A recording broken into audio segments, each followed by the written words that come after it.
चीज़ से किस चीज़ की वैल्यू बढ़ रही है, तो उस वैल्यू को जानने के लिए सर वीडियो देखा करो।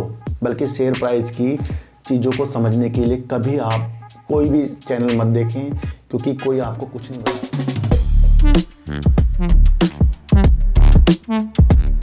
नमस्कार, आप देख रहे हैं डीप सर 6 और आज बात करेंगे सर जेपी पावर की। सर देखो सर, अभी कुछ दिन पहले जब शेयरों में तेज़ी थी तो लोग आपको तेज़ी की वीडियो बनाकर आपको समझाया और कुछ लोगों ने फिर उनके अनुसार शेयरों को ख़रीदना शुरू कर दिया।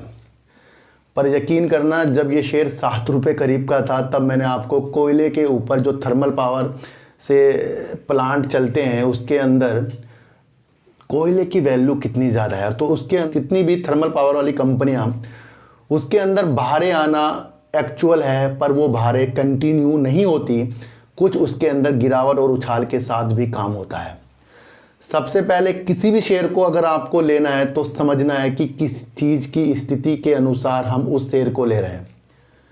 कंपनी प्रॉफिट भी कर रही है, कंपनी सेल्स भी अच्छी कर रही है, पर इस कंपनी के साथ जुड़ी हुई जो चीज़ है वो है जेपी एसोसिएट, और जो बार बार अपने भुगतान पैसा देने में डिफ़ॉल्ट हो जाता है और उसका इफ़ेक्ट उसके साथ साथ इस कंपनी के ऊपर भी पड़ता है।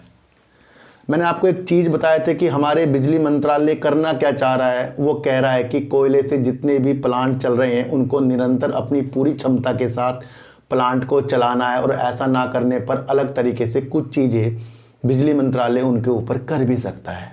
तो यहाँ पर आपको देखना है कि वो अपनी बची हुई बिजली जो है एक्सचेंजों को उनको बेचना भी है। तो यहाँ पर जो है एक्सचेंज वाले जो शेयर हैं जैसे IEX, उनके ऊपर भी हमारी नज़र अच्छी हो जानी चाहिए।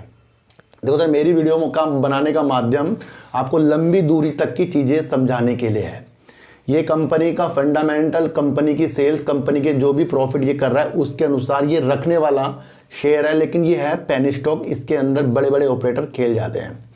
सारी चीज़ आपको ये समझना है कि जब कोयले के ऊपर इस तरीके के विचार आ रहे हैं कि 2 दशक तक कोयला कहीं जाने वाला नहीं है, और बिजली की जो डिमांड है अधिकतर कोयला से ही पूरी होती है, जिसके अंदर आपको 75% करीब की जो डिमांड है कोयले के प्लांट से जो बिजली उत्पन्न होती है उससे होती है। तो वहाँ पर आपको खुद ब खुद ये चीज़ें हैं रखने वाले। अब शेयरों में निरंतर लोअर सर्किट, अपर सर्किट, ये चीज़ें तो एक पार्ट है, वो कभी भी होंगे, पर लक्ष्य अगर आप दूर तक जाने के आपको पता है तो वो आपको समझना है कि कोयला, स्थापित कोयला अभी कहीं जाने वाला नहीं है। और अगर आप इस वैल्यू को समझे कि सरकार अपनी बिजली की मांग जो पूरे भारत की है उसको पूरा करने के लिए अपनी क्षमता को बढ़ा रही है, तो वो आपको समझना है वो इन ऐसी कंपनियों के द्वारा भी निकल कर आएगा। दूसरा, ये कोयले की माइनिंग के ऊपर भी अपनी, यानी कोयले की खदान के ऊपर भी अपनी अच्छी प्रतिक्रिया रखता है, यानी कोयला भी इनके पास अपना होता है, तो उसकी वजह से भी ये कंपनी जो है जेपी पावर आपको बेस्ट है। लेकिन मैं आपको फिर कह रहा हूँ, मैं आपको रखना बेचने वाली चीज़ें नहीं, अंदरूनी चीज़ बता रहा हूँ, क्योंकि हम सिर्फ देख रहे हैं शेयर प्राइस के ऊपर नीचे जाते हुए, पर क्या मकसद है, किस चीज़ से ये प्लांट चलते हैं, उसके ऊपर सरकार अपनी क्या क्या चीज़ें हमें बताती है। देखो सर, कुछ ऐसी चीज़, या माने आप गन्ना देख लो, या फिर एथनॉल देख लो, या चीनी देख लो, तो अगर चीनी, एथनॉल, अगर हम गन्ने से चीज़ें देख रहे हैं तो फिर वहाँ गन्ने की वैल्यू बढ़ जाएगी। इसी तरीके से एथनॉल, अगर पेट्रोल में 20% मिलेगा तो वहाँ एथनॉल की वैल्यू बढ़ जाएगी। तो एक कार्य को समझो कि किस चीज़ से किस चीज़ की वैल्यू बढ़ रही है, तो उस वैल्यू को जानने के लिए सर वीडियो देखा करो।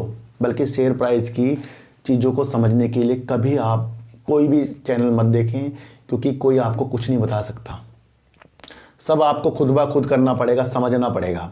तो जो भी शेयर आपके पास है किस वजह से हैं, क्या क्या उसके अंदर चीज़ें हैं, उसके तरफ आपकी नज़रें रखनी चाहिए। और कंपनी में अधिकतर ये भी देखना चाहिए कि कंपनी ने कहाँ से किस किस कंपनियों से लोन लिया है, कितना लिया है, किस तरीके से लिया है। जैसे कि रतन इंडिया पावर ने, तो मैं आपको बता रहा हूँ, कोटक महिंद्रा बैंक से इतना ज़्यादा जो लोन लिया था उसको वो पूरा भी कर रहे हैं, दे भी रहे हैं। कल भी एक वीडियो मैंने अपने सार्थक बाजार से चैनल पे बनाई थी, तो वहाँ वैल्यू को भी जानना पड़ता है। एक होता है ना, कंपनी पैसा ही लिए जा रही, पैसा ही लिए जा रही है और लौटा नहीं रही है, तो वहाँ पर तो फिर वो दिवालिया कंपनी हो जाती है ऑटोमेटिकली, आपको समझना है।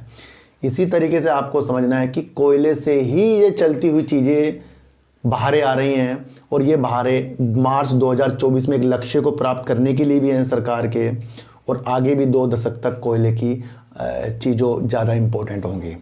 तो लक्ष्य पहचान लीजिए और कम शेयरों के साथ रहिए, फिर भी कह रहा हूँ, क्योंकि इनसे अच्छे अच्छे शेयर जो हैं फिर टाटा पावर, अडानी पावर जैसी चीज़ों के साथ भी हमें देख लेने चाहिए, क्योंकि ये पेनी स्टॉक है, इसके अंदर फिर ज़्यादा लोग इन्वॉल्व होते हैं, फिर वहाँ ज़्यादा टेंशन हो जाती है। तो जेपी पावर अच्छा है, पर लोगों की स्थितियों के साथ। जब जेपी पावर 7 रुपये के रेट पर मैंने आपको कह दिया था कि ये होल्ड करने वाला शेयर है, और वो है इसकी रणनीतियाँ जो मैंने आपको बताई है। तो इसलिए कोयला जब तक के आपके नज़रों में अच्छी वैल्यू रख रहा है, तब तक के इस तरीके की चीज़ें आपको आगे जाकर अच्छे फ़ायदे दे सकती है। मेरा एक दूसरा चैनल है जिसका नाम है सार्थक बाजार से, उसके अंदर आज आपको देखने को मिलेगी वोडाफोन आइडिया वीडियो, और आपको अडानी विल्मर क्यों अपने स्टेक में से अडानी निकाल रहा है वो आपको समझने की एक चीज़ें मिलेगी, और देखने को मिलेगी एथेनॉल और रेणुका शुगर पर। मेरा दूसरा चैनल है सार्थक बाजार से। इस चैनल पर मैं कम कमेंट का जवाब देता हूं, इसलिए जो भी कमेंट आपको करने हैं, पूछना है किसी भी चीज़ के ऊपर, आप मेरे दूसरे चैनल पर कमेंट कर सकते हैं। तो यहाँ आपको समझना है कि कोयला अस्तित्व में है, रहेगा 2 दशक तक, जिस तरीके से बयान आते हैं, और प्लांट जो अपनी पूरी क्षमता के साथ मार्च 2024 तक चलाने की जो रणनीतिक सरकार बना रही है,